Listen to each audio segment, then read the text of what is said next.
All right, here's something that I want to share at a time that's not really that's not convenient, but it's like Teddy. Well, you just never know what it's going to be like with me and this kid. Um, but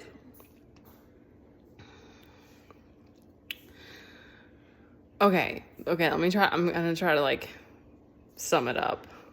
So I think it's a situation. Just take this if it resonates for you, okay?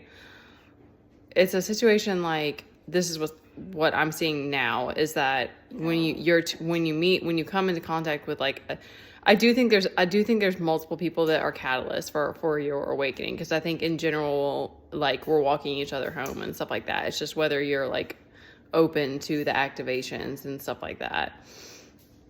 But because I still feel like every relationship you have, there's sorry, I have weird spit right now. It's like, I think that you are like, there's mostly it's the for soul, you're doing all this work and soul work and your mission and purpose and stuff like that. And then in between is all this, like, there's all these beautiful moments and pleasure and all these other things as well. But okay. Regardless, like, what I'm seeing is that your twin is like when you meet your match. That's what's coming to me. This is definitely specific to how it's been for me. So I don't know if this will be the same for others, but this is how it's felt. It's like this huge fucking headache. I definitely hate my person more than I love them. I really do. I know that underneath it, I love them, but they push all of your buttons. And it's not just that they push your buttons, because my kid pushes my buttons. Like, and I still love and adore him, but like, he curled up and snuggled with me this morning. And it's like, and he takes his anger out of me. So it's like, and I've had my tantrums and meltdowns with him too. So it's like, but with my kid, we have a lot more, because we're in contact with each other. We have a lot, we're able to like have those moments of connection. Whereas like with your twin, if you're not in union with them, you don't have that. So, and I wanted to add too, and I'm going to try to do this with him in here. Just try to keep the noise down, baby. It comes at like I'm sure it's divine timing. Like, it just has to be, because there's just no way, you don't even understand why it happens, or you just don't have any of that. So, but it's divinely orchestrated, or however people word it. But it's like all of these things started happening at one of the most vulnerable times in my life, and one of the hardest times that thus far. Sometimes those things are hard to, like, it's subjective, so it's hard to like quantify what the hardest time of your life is or whatever. But this has been a lot of excruciating days. Like, I've had depression before this, and like moved through things on my own and stuff like that. But like, this has been the most this has been the most extreme survival that I've ever had to go through thus far. And so at that same time, having this person that's like triggering you, and you don't know what's going on. And so you're learning through it how, like, this very powerful non-attachment, learning how to detach, and then not take things too personal, and the other part that's come to me is, it's like, because there's still like these moments of just like phony games, clown behavior, immaturity, and it's been really annoying to me. And I had to check myself and be like, you're letting it be annoying. Like, I had to say that to myself of like, you're letting it get to you. Like, you're allowing it to have power over you. You're allowing it to take that place. And it all comes like, in days when you're more tired or whatever, like it's also going to be more triggering. But like, that hit me today of like, so much of it is this error that points you back to yourself of like, you need to love yourself harder here, or you need to, not take yourself too serious, not take others seriously who aren't pouring into you. Like, all of these, it all is like meant to be. And okay, and I wanted to add that it's hit me that it's like people in the past were just like wearing masks, and it's like I never really got to know those people, those guys, like the truth of who they were. And I knew when I walked away that it was like, I don't want to ever have a relationship like that again. So in a bigger way, like, your twin flame is this blessing, but it's like, You don't realize what that actually is, because it's like they're going to show up like, okay, there was something else that came to me, is it's like, oh, because as women, because of the way of the world, and because we see these movies with these men that are like perfect gentlemen, you're like, oh yeah, like of course.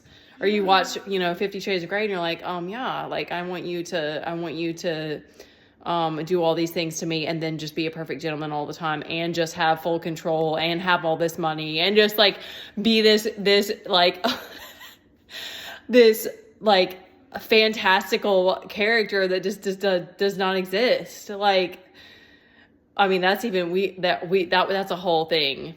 That's a whole separate thing, because his character is just like, is creepy to me a little bit, but like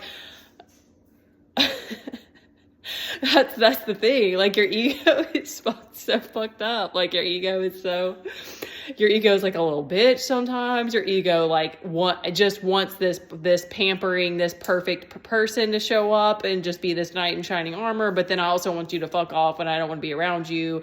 And like, that's what I mean. Like, that's how you start to realize that it's like, it's this illusory, this fantasy, this illusion that you think that you want, that we've been fed our whole lives, that about this perfect man that doesn't exist. It's like, no, I really want the man who's like my kid, who's going to let me know what time it is, and cut my ego, to cut me back down, even though it hurts right away. It hurts like hell at first. It's like, are you serious? You're not going to treat me like a princess and a queen 24/7? Like, are you, excuse me?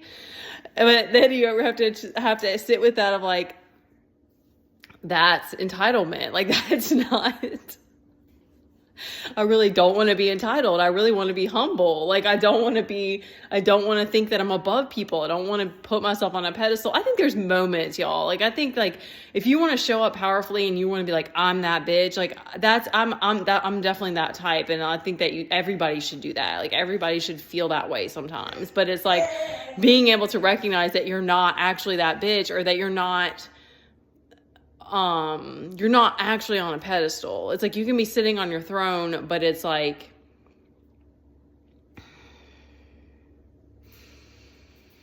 it's sort of like becoming this kind of having this ability to understand that like, you're on this throne, but you are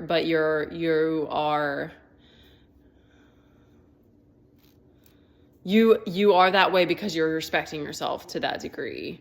It's not because everybody around you is treating you that way, or because you're just everyone's like throwing themselves at you, or like bringing you all these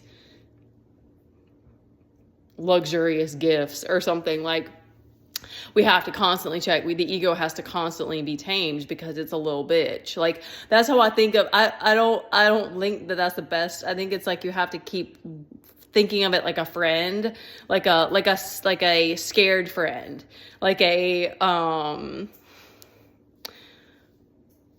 little bit too protective, and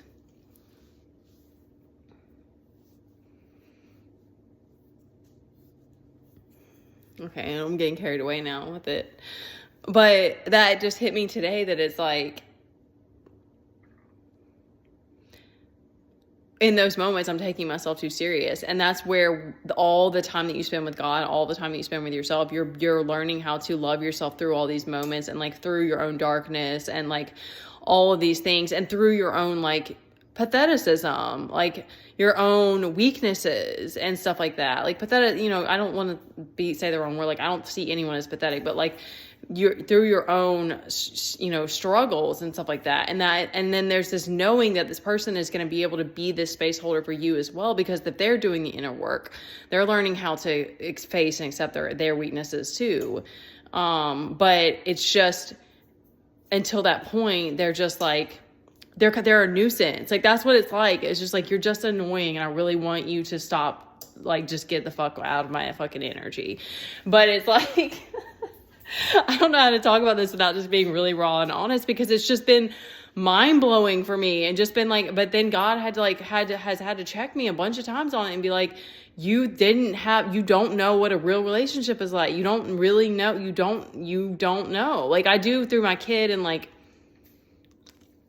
but I've never dated a man, and I've never been in a conscious like romantic relationship. So it's like, we have those of us, and it is unfortunate, because it's like, grow up in a toxic household, you have all these really warped ideas about what it means to be with somebody.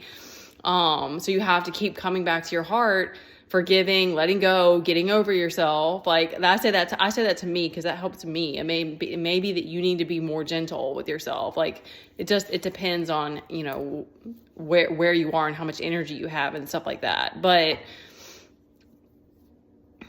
I wanted to say that because it's like, it's just, I don't know. It's interesting to me because I think it's like every woman truly wants the princess treatment, but it's like having to get over yourself when you're like, oh, okay, that means I actually have to I have to treat myself that way, like all the time. Like I can't just get away with some shit anymore. Cause that's the other part is it's like, it's a mirror to you. And that's really hard. Sometimes you're just like, I don't want to face the mirror. And like, you need to give yourself like a break about it. But like, there's this acceptance at some point that you're like, okay, this is the journey. Like, this is what I signed up for. Like, and this is it. But there's all this time that you're given to work through it. And also this, like, this peace that you have along the journey. And then you're like, okay, there's not this like, this pressure is like also me just putting that on myself, and then I can keep letting that go and allow it to unfold in the way. Cause once you understand that too, that like time is just whatever. It's like, you know, it's a 3D thing. It's like, it doesn't actually matter how long it takes you to heal anything. I don't know. I felt like that needed to be said. So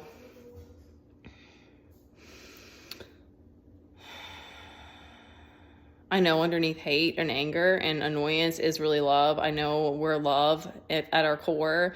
So I know that I love my person, especially, and this definitely for me is a particular one to me. It's like, I love ride or die energy. So it's like, I would never want to just like, I've made that mistake of being loyal in the wrong situation. So it's like, there's a time to let go and like not give your energy to something that's toxic. But like, there's something about someone who doesn't give up and that perseverance and that willingness to continue and work and change and grow. That's like so powerful to me. And that's what like really turns me on the most is it's like, you know, we're in it to win it, or, you know, like we're in it for the long run. And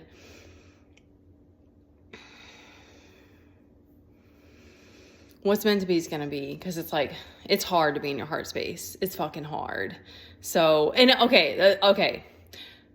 I think that there's all this fear that's built up around that, but then it's like there's moments where you come back into your heart space that are also really beautiful. And,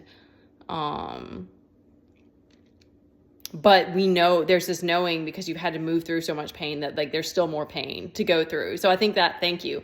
I think that's really what it is. It's like, we don't want to have to keep feeling pain, and it really is draining. So it's like, it's working, you're learning through your own like stubbornness, essentially, like how to create a better life so that you can still have pleasure and still have like moments of bliss and stuff like that without it having to be drugs, without it having to be some kind of escape, and without, you know, resenting the world or resenting God about it. That it's like, you know, you're learning how to love yourself harder, where you're like, no, I'm not just going to put myself in situations that are not fulfilling, or be around people that don't want to pour into me and don't want to reciprocate and stuff like that. Okay. I think that's it.